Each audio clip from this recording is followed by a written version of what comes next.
বন্ধুরা, আজ আমি পটল মাখানা বানাবো। পটলটা ভেজে নেব। তেলটা দিয়ে দিয়েছি, তেলটা গরম হয়ে গেছে।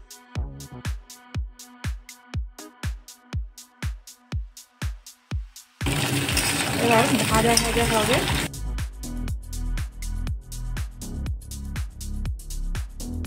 পটলটা ভাজা ভাজা হয়ে গেছে, আমি 10 মিনিট ভেজে নিলাম।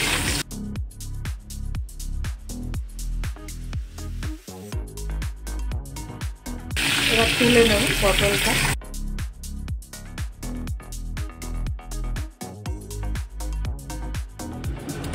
তেলটা দিয়ে দিয়েছি, তেলটা গরম হয়ে গেছে।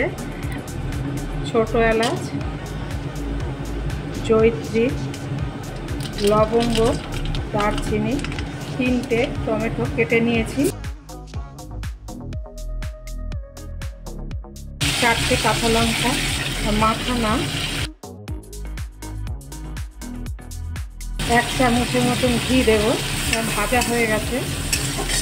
এটা মশলার পেস্ট করব। মিক্সিং বোলের মধ্যে নিয়ে নেব। মিক্সিং বোলের মধ্যে এগুলো সব নিয়ে পেস্ট করব।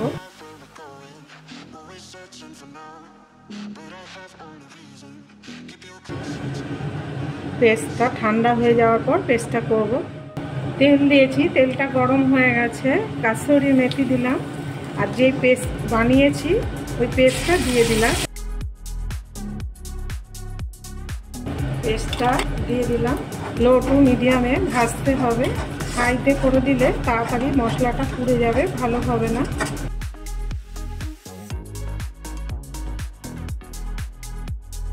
মশলা ধোয়া বাটিটা জল দেব।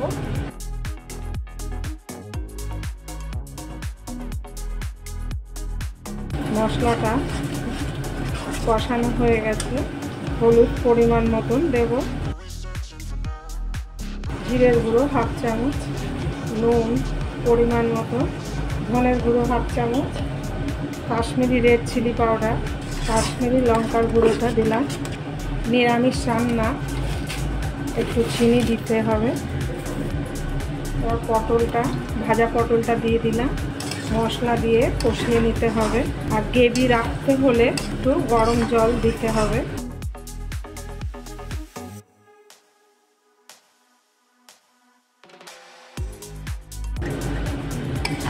দেখুন কত সুন্দর তেল বেরিয়েছে। এই পটলের রেসিপিটা দেখলে নিরামিষ, কত সুন্দর মশলা, কম মশলায় রান্না।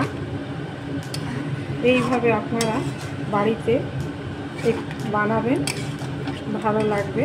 যে কোনো ভেজ রাইসের সঙ্গে খেতে খুবই ভালো লাগবে, রুটি দিয়েও খেতে ভালো লাগবে। যে কোনো ভেজ রাইস দিয়ে খাবেন, ভালো লাগবে। গ্রেভি যদি লাগে একটু জল, গরম জল দেবেন।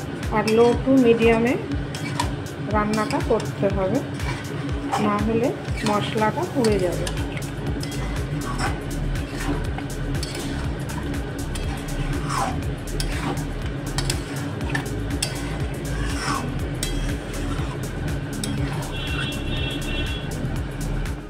এবার ঢেকে দেব। ঢাকাটা খুলবো। কত সুন্দর হয়েছে এই পটল মাখানাটা, খেতেও অপূর্ব লাগে। কাসুরি মেথি এবার দিয়ে দেবো। আমার রান্নাটা হয়ে গেছে। লাস্টে কাসুরি মেথি দিয়ে নামিয়ে নিতে হবে।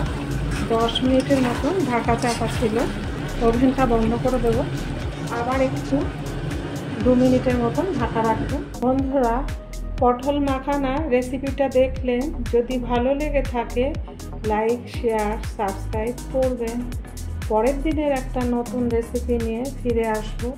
ভালো থাকুন, সুস্থ থাকুন।